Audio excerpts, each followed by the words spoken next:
Welcome to Art Ed Radio, the podcast for art teachers. This show is produced by the Art of Education, and I'm your host, Andrew McCormick. A couple of weeks ago, Tim and I had an absolute blast doing our Shove It or Love It podcast. We recently had a chance to get together in person, which is always a great time, and we were kind of thinking it'd be fun to have sort of a goofy sort of Love It or Shove It rematch, but this time specifically just with artists. We started coming up with artists that we thought that the other person would hate, and we were actually kind of surprised to find that we had way more artists in common. So instead, we sort of spun this episode into a look at some contemporary art forms and contemporary artists that'd be great to use in your classroom, maybe if you're not already doing so. We said we were going to get you about 20 artists that you could look into, but I think we went a little bit above and beyond that. So I think Tim is going to come on and try to tell you that he loves art history more than I do, which, may or may not be true, but it's debatable. But what's not debatable is that we both agree upon that when you teach art history, you shouldn't just be teaching the old, stuffy, dead white European guy. If you find that you are enjoying this episode of the podcast and you enjoy sort of this contemporary look at art history, you'll definitely want to keep that art history investigation going with AOE's course, Integrating Art History. You'll become a pro at using things like Google Art Project, and you'll be able to create lessons that integrate art history in a meaningful way that are fun for both you and your students. Integrating Art History is just a 2-credit class, and new sections start up every single month. So if you're like me and you need to quickly hurry up and get some relicensure credits before your teaching license expires, head on over to theartofed.com and check out this and all the other great courses that they offer. So now let's get on with our interview with Tim here. This guy, he carries around a copy of Jansen's History of Art book everywhere he goes. And I'm not talking just the pocket edition.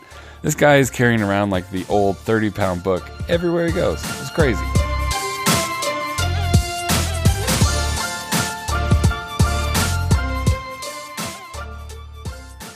All right, Tim. So today we are talking about contemporary art and artists that we love and love to teach.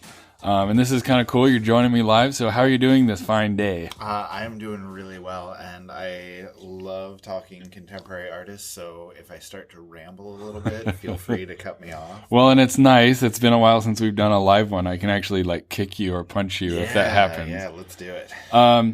So this episode kind of came about as we were talking about how fun the Love It or Shove It episode was. Yes, and we thought about, okay, do we do a Love It or Shove It with more contemporary artists instead of just, arguing over impressionism? Right. But then we got to talking about how there's, all these art movements that we don't often talk about, and there's some really great artists out there. So we just thought, this is pure love it. There's no shoving. Yes. It's only people we like. It is all love. Yeah. So just in some areas that maybe get a little bit overlooked. So kind of broke it down with about 5 or 6 kind of different disciplines, and we'll just hit some artists that we like. So first off, I want to ask you about street art and street artists, some street artists that you really like. Okay. Personally and teaching, I think these 2 artists work really well for me. Banksy is the absolute go-to. My high school kids love him more than anything. He's probably one of the favorite artists that I show all year. Kids talk about, oh, this is the best thing we've seen. They love the sense of humor. They love the political statements. They love sometimes the irreverence, and just it can be very poignant, or it can be very silly, or it can be in between, and sometimes both. And I think that works really, really well. And I personally love Keith Haring, and I like to talk about him as, the early days of graffiti and street art, and kids get really engaged by him. Super simple. And, honestly, back when I taught elementary school, he's a great artist to show for elementary kids as well. And, even Banksy, if you pick the right stuff, upper elementary can definitely deal with some of the issues that he's bringing up. One of the worries I always have with street artists is showing some graffiti art, and then a kid goes home and tells mom and dad, we're looking at graffiti, and then they get all mad that you're teaching them this felony. So the 2 artists that I want to talk about are actually street artists that have kind of a conscientious approach to their artwork, so they don't damage the building, which is kind of nice. Shepard Fairey, Yes. who is Love Shepard Fairey. the creator of Obey, the clothing line, the brand, the message. Kind of started as this goofy kind of phenomenology viral thing with Andre the Giant of all things. So I really like showing Shepard Fairey. I've even showed it to kids who are wearing Obey clothing and didn't know that there was like a real artist behind that, which is cool. And then there's another artist I like quite a bit, named Swoon, who does these really elaborate, delicate, paper cut stencils that then get kind of wheat pasted onto the wall. And I always say with wheat paste and stencils or wheat paste and posters, that stuff will deteriorate and wash off over time. So they're not actually damaging the building, which is kind of cool. Yeah, that's nice. I like that. So, the umbrella of all of this is, we were kind of thinking that we don't often talk enough about contemporary artists. So let's not even talk about some weird art movement. Let's just go contemporary artists. So who are some of your like go-to favorite contemporary artists? That's a good question. I have a lot, but I know you said all love, but if we can break from that just real quick, can we just establish that Damien Hirst sucks? Okay. Come on, you can't like Damien Hirst. I do like Damien Hirst, but I think the guy's a complete, he's an idiot, but I actually like his work. I find it to be kind of interesting and thoughtful and thought-provoking. So I'm sorry we can't agree on that one. All right. Well, let's go back to who I love then. Okay. First couple that come to mind, Kara Walker would be one. Just beautiful, gorgeous silhouettes that draw you in. And then once you start looking a little closer, you'd see that, she's dealing with some really heavy issues about slavery, about race, and it leads to some really good discussions. I will say, though, if you're going to teach Kara Walker, tread lightly. Pick the right images, pick the right discussions, and just be thoughtful about what you're doing because it can be a lot to handle. I also love, and my students absolutely love, Kehinde Wiley. Just his, portraits of contemporary people, with all of these callbacks to art history and these ornamental backgrounds and just beautifully painted things, but, with contemporary people in there, my kids just go crazy for.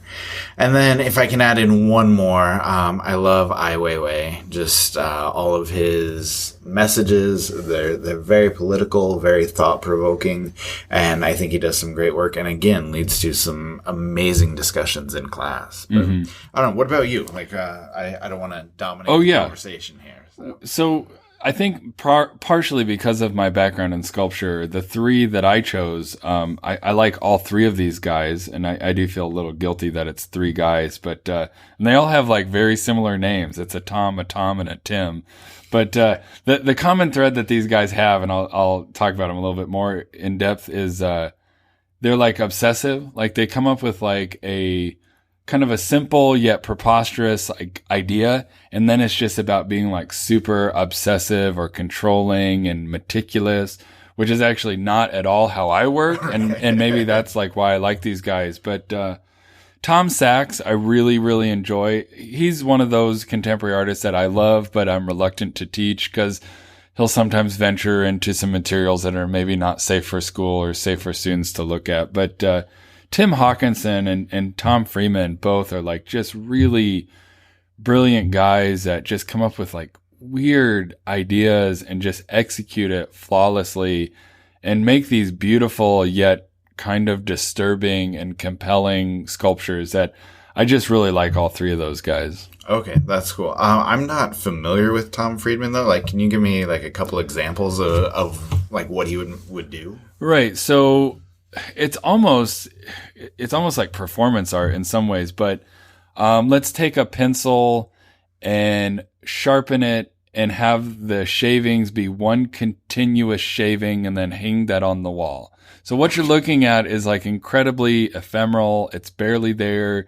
If you were to sneeze on it, you'd probably break it. But it's just this like beautiful, like 18-inch long continuous pencil curl. So that's a good example. What would it look like if I erased a giant pink eraser and then kept all of the dust in a meticulous, beautiful pile. Okay. So if you look at his artwork without knowing the process, you're kind of missing out on some of it. You're like, well, why am I looking at this pile of pink dust on the floor? But then you're like, oh, that's a perfectly, meticulously ground to nothing pink eraser. Okay. And that's what it looks like. I like this. Yeah. I like this. Yeah, okay. It's really weird and out there stuff, but he's pretty cool. No, so I'll have to check that out. So, we've got a couple now kind of like newer directions that art has gone, and one of them is installation. So I want to ask you about maybe some of your favorite installation artists that are your go-tos.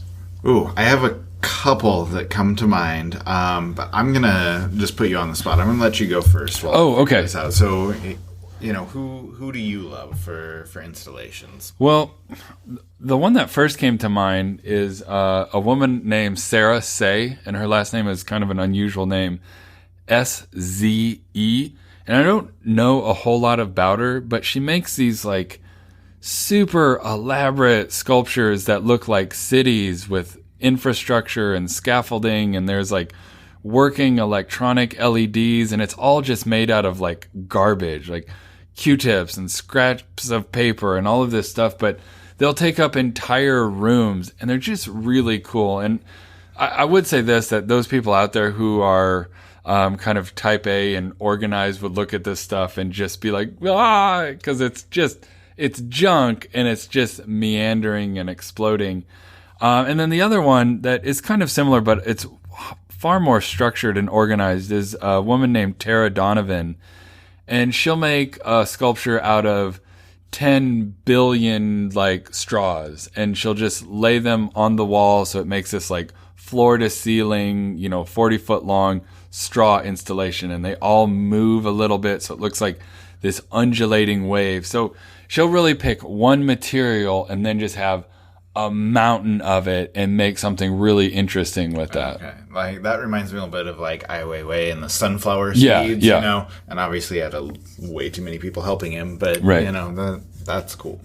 So installation, I love Maya Lin, and I know everybody knows her for her architecture and memorials and design work, but she has some really cool installations as well that I think are worth looking up. I love Felix Gonzalez Torres.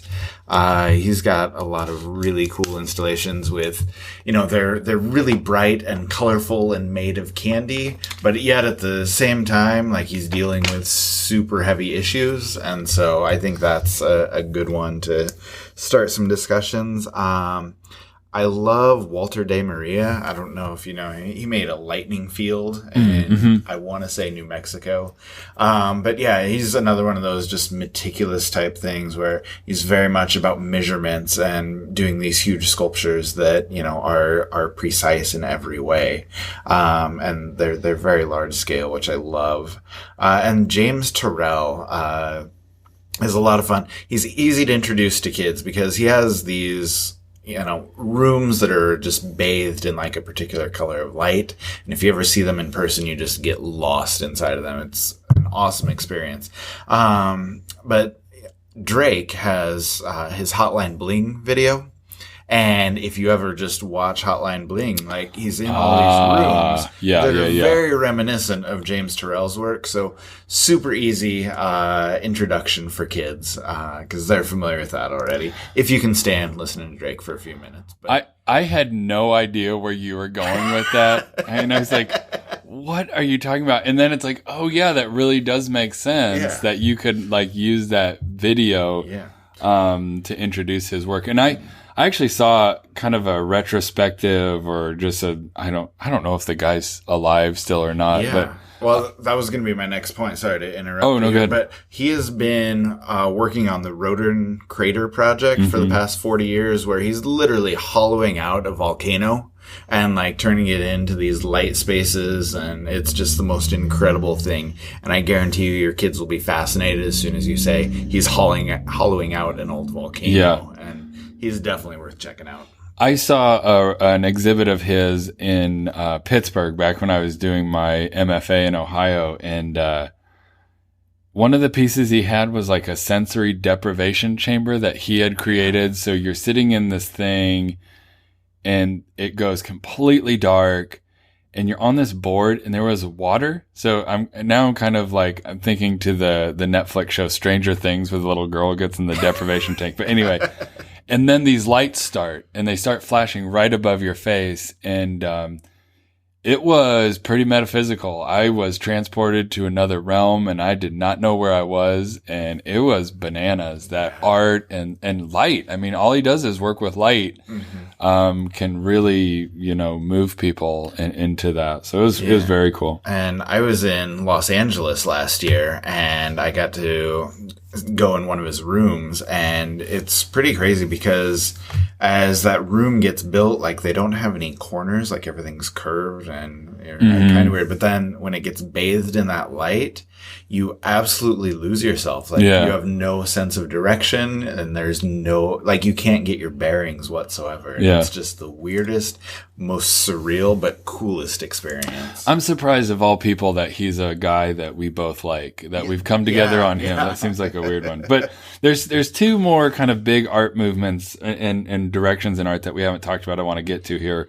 Video and performance. So which one of those would you want to talk about first? Let's chat about video. Okay. Cause I have one that I love personally, one that I love to teach. Like Matthew Barney does these crazy, like, out of this world, movies. I mean, they're movies. But just way too weird for school. So, don't show him probably.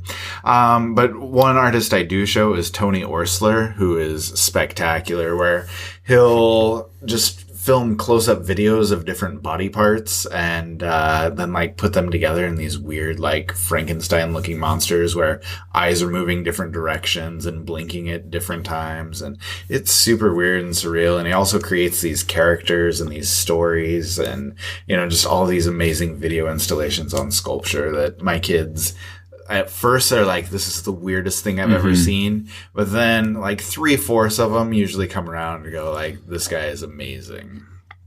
So what about you? Well, I also like Matthew Barney, but I agree. He's way too out there and weird to show. Kids would just think you're, like, ridiculous for showing any of his stuff. It actually took me a little bit of while to remember this guy's name and come up with him. I was kind of stumped because I think everyone's go-to artist for video is Tony Orsler. Right. Paul Pfeiffer. And if you don't know Paul Pfeiffer's work, I actually saw him on Arts 21, I think in like one of the very first seasons, like back 15, 14 years ago. He actually deals a lot with sports, and he'll mess with like video footage of basketball games and boxing events and hockey games. And he'll remove things out of the video, like in editing, and it's kind of a comment. Wait, so is it like a boxing match with one person boxing? Yeah. Okay. So there's a famous one, I think it's a Muhammad Ali fight, where he removes Muhammad Ali, and I think it's just George Foreman. Okay. So you're seeing like the other guy kind of move. You're also seeing him get hit, but by nothing. You're seeing the ropes move. So a lot of his work deals with like absence and loss. And, in my mind, he's being critical of sort of like our cultish obsession with sports. Okay. And he kind of even argues, I think, that sports is elevated to almost like a religious status, that we worship these, famous athletes. We give them like, how many millions of dollars every year. So while the video is like interesting, thought-provoking, beautiful, it's also like, it's got a little bit of an edge to it. And I just think like with our students who, I don't know why I took art. I just like sports. Yeah. Cool. Let me show you another contemporary artist who is also like jumping in and saying something through sports and art together, it's kind of a cool hook for some kids. Yeah, I like that. I will need to check him out. Yeah. Okay. So last one, let's talk performance art, which I gotta confess, it's a tough one to sell to kids because when performance art is done wrong, it goes sideways really quickly. Oh, God. So it's not one of my favorite things to show to kids, but I've got someone in mind, and I wonder if we've got the same person. Hopefully not. Well, I have a couple that are both a little bit older, so I don't know what you're thinking. But Ana Mendieta is one of my favorite artists of all time, and she uses her body to create these ephemeral sculptures where she'll do like a silhouette of her body. And, maybe it's on the beach and the sculpture lasts for 8 hours until the tide washes it away. Or, she's done things where she burns her silhouette into a tree trunk. And technically it's still ephemeral, but it's going to last for like 20 years until, the trunk grows back or the bark grows back over, what she had burned into it. And so I'm fascinated by her. My kids are fascinated by her. And the other one, who's definitely high school only, is Chris Burden. He's the dude who had his friend shoot him in the arm. And it was a piece called Shoot. And that's what he's most famous for. But he does all of these crazy things where, he lays on the floor of an art gallery hooked up to electrical wires, and there's buckets of water literally everywhere around the gallery. And so if anybody accidentally knocks over a bucket of water, he literally dies. He will be electrocuted. And it's that kind of performance art where, the kids are just like, this is the weirdest and craziest thing I've ever seen. So. Okay, I got to call you out on Chris Burden. Okay. I really don't like Chris Burden, and I felt like I'm supposed to. He's one of those contemporary artists who's like, he's so edgy and cool. I will say this, though, for him. I don't really like his performance art. Later in life, he's making sculptures now that are like super cool. Those. Yeah, he's got some where he just hires like 100-foot tall cranes and just literally drops I-beams down into the ground, and it's just he's doing some cool stuff. I like his newer stuff more than his older stuff. But so my favorite performance artist, because I think it's done well because it's a little bit of music, it's a little bit of dance, it's a little bit of theater, but it's definitely an art form. Wait, is it Nick Cave? It is. Yes. I love that guy. I love his sound suits. So, they're great to look at as an artifact in a museum, and you see this thing, but you don't really get the full Nick Cave experience without video or seeing a live performance where he's performing the suits and moving in the suits, because as he swings around and jumps and hops and moves, they're making sound.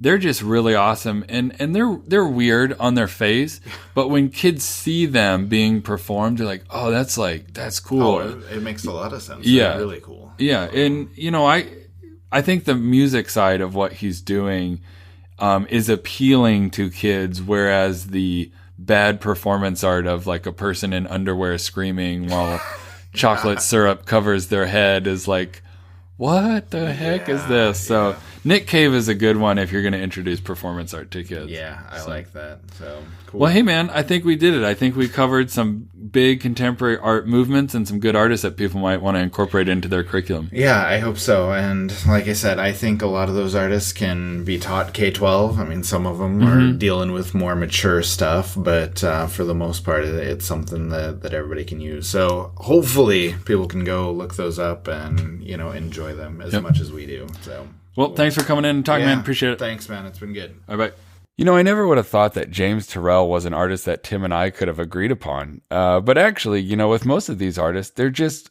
great, and they're so awesome that Tim and I really couldn't disagree about any of them. If any of these artists are new to you, they're definitely worth checking out, and I think you and your students will really enjoy them.